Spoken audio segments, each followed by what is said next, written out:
Voltamos à entrevista com Marcos Magalhães, gerente de agroecologia e produção vegetal da Secretaria de Estado de Agricultura. Marcos, falávamos um pouco sobre a crise hídrica e também os desafios que nós temos pela frente. Você colocou muito bem aí que coisas que se repetem de um passado de décadas atrás, né? E um cuidado que nós precisamos ter para o futuro, trabalhando bem agora o presente, né?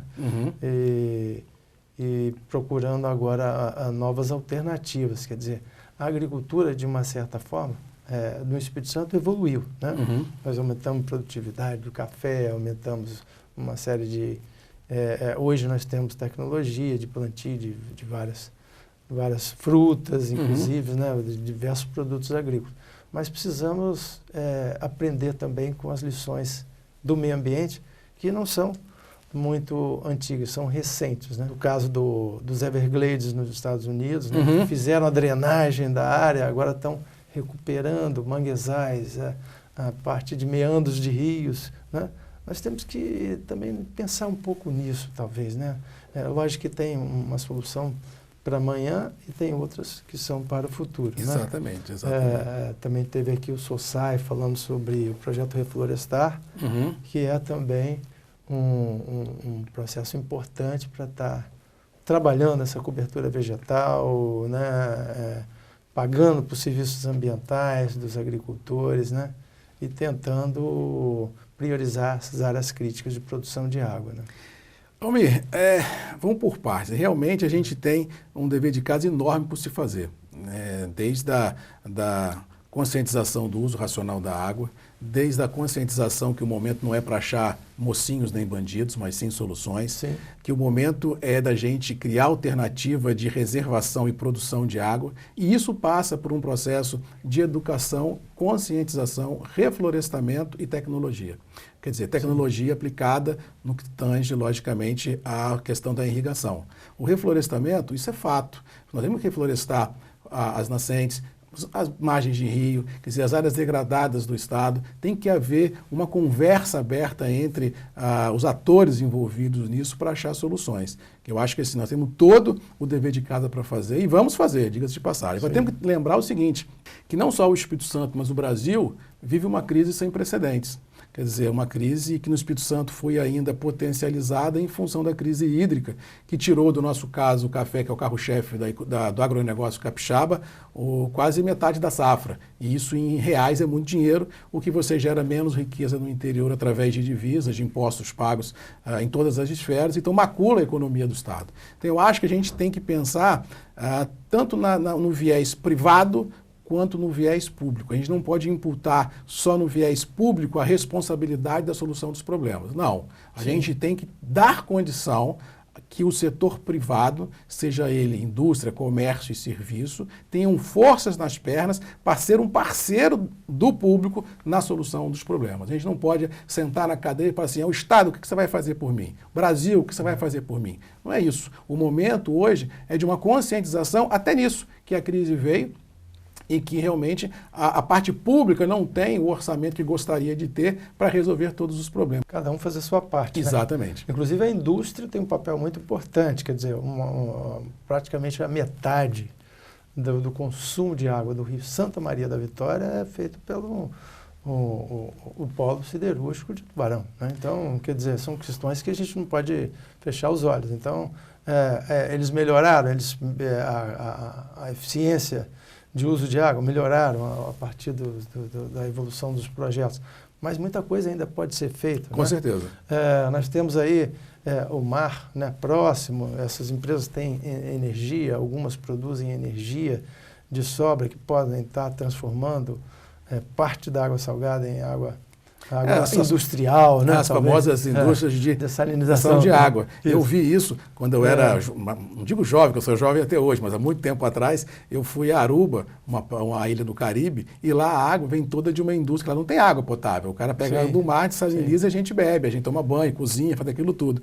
Então isso eu vi no final da década de 80, década de 90, ou seja, nós que temos uma costa do tamanho que temos, quer dizer, poderíamos em algumas cidades brasileiras ter esse tipo de situação. Não digo para resolver, não, mas pelo menos para amenizar alguns problemas. Então, às vezes, como você mesmo falou agora, essas grandes plantas que estão no litoral do Espírito Santo, poderia, quem sabe, investir numa indústria dessa para se alimentar de um recurso que está na frente. Eu sou contra essa história de vestir a camisa de coitadinho, vestir uma camisa que a culpa não é minha. Quer dizer, eu acho que cada um tem a sua parcela, cada um tem a sua responsabilidade e cada um tem que saber o que está fazendo.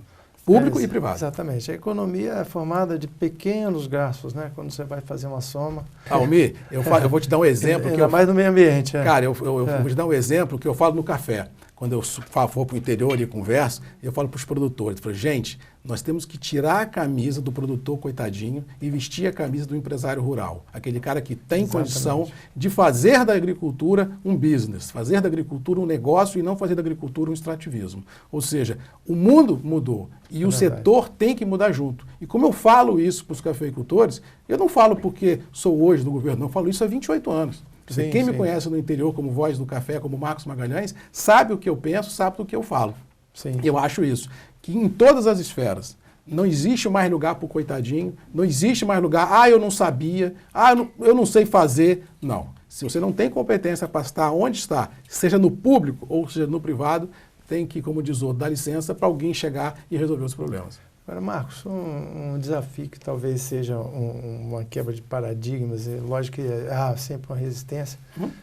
Com relação ao café, diria o café sombreado que já existiu no Brasil, existiu aqui no Espírito Santo e que existe na Colômbia e em outros países que são produtores de café, né? Também é uma alternativa que deve ser considerada na evolução da cafeicultura capixaba, você não acha?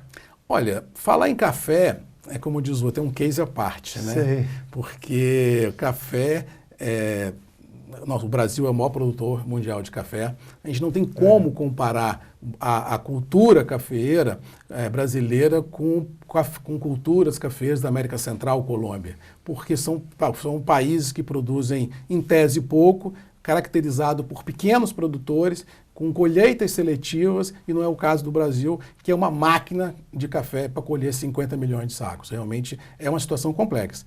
Você pode ter aqui num município, aqui numa micro-região, aqui, outra ali, numa região, como chama de DOC, né, como tem no vinho, denominação de origem controlada, um microclima, uma micro-região que possa ter como está acontecendo no Caparaó, né? Exato, como pode estar contemplado com o café sombreado. Mas falarmos isso olhando o Brasil é muito complicado, porque a estrutura que nós temos, a força da cafeicultura brasileira, o tamanho da cafeicultura brasileira não nos permite ter assim uma ideia de café sombreado. Não, isso não coaduna com o business do café. Mas sim, em micro-regiões, em referências geográficas, podemos ter cafés especiais, com certeza, e que é o monte do momento. Eu acho que também vem em função da capacidade de suporte do ambiente, né? Porque também a gente tem que analisar por esse aspecto, né? Hoje a produtividade do café também está ligada à irrigação, né? Com certeza. Sem água não tem agricultura, vamos ser honestos. Saindo agora do café, indo um pouco para a pecuária, né?